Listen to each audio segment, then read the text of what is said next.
अस्सलाम वालेकुम वीवर्स, कैसे हैं आप। अल्लाह पाक आपके रिस्क और कारोबार में बरकत अता फरमाए। आज मैं आपके लिए लाई हूँ टिंडे गोश्त की रेसिपी। ये बहुत ही मज़ेदार किस्म की है। तो आइए करते हैं स्टार्ट। 2 अदद प्याज को मोटा मोटा रफली काट लें और इस प्याज का पेस्ट बना लें। हम इसको बाद में यूज़ करेंगे।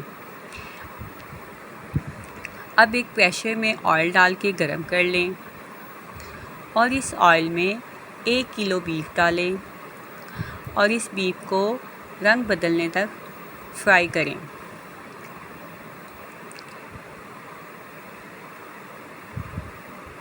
जैसे ही बीफ का कलर चेंज हो जाए, इसके अंदर आप 2 चम्मच लहसुन अदरक का पेस्ट डालें, 2 बड़ी इलायची और 2 छोटी इलायची डालें।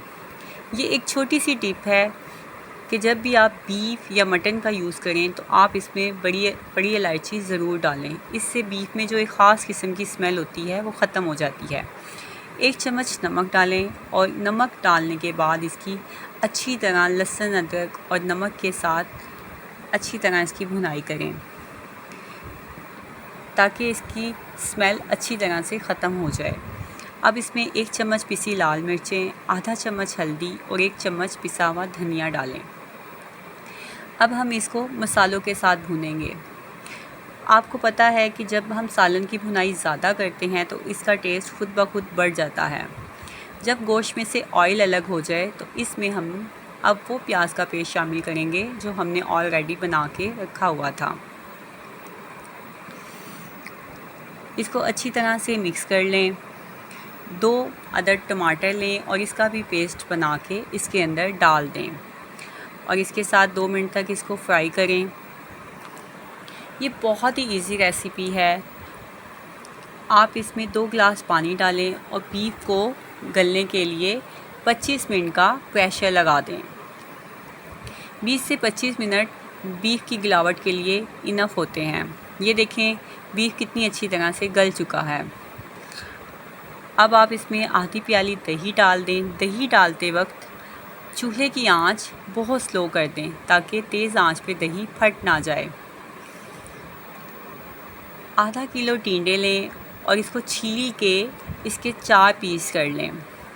ये देखें व्यूअर्स, आपको पता है टिंडों में कुछ बीज बहुत हार्ड होते हैं, उनको आप रिमूव कर दें और जो सॉफ्ट हैं, जो सॉफ्ट गूदा होता है वो वैसे ही रहने दें।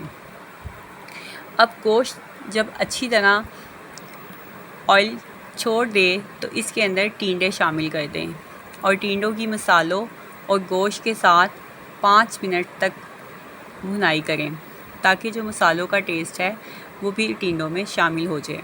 व्यूअर्स, मेरी कोशिश होती है मैं आपके लिए बहुत ही आसान रेसिपीज़ लेके आऊँ जो आप जल्दी से तैयार कर लें।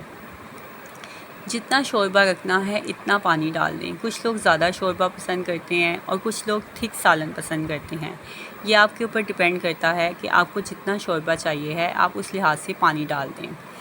और अब टिंडे गिलाने के लिए 20 मिनट के लिए प्रेशर को ढक के रख दें। ये देखें 20 मिनट के बाद मैंने लिड को हटा दिया है और अब मैंने चेक किया है टिंडे और गोश्त अच्छी तरह गल चुके हैं। आखिर में इसमें आधा चम्मच पिसा हुआ ज़ीरा, आधा चम्मच पिसी हुई काली मिर्चें और आधा ही चम्मच पिसा हुआ गरम मसाला शामिल कर दें।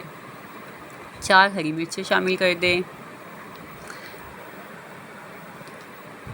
और हमारा बीफ गोश्त तैयार है। मैंने इसको बीफ के साथ बनाया है, लेकिन आप इसको मटन और चिकन के साथ भी बना सकते हैं।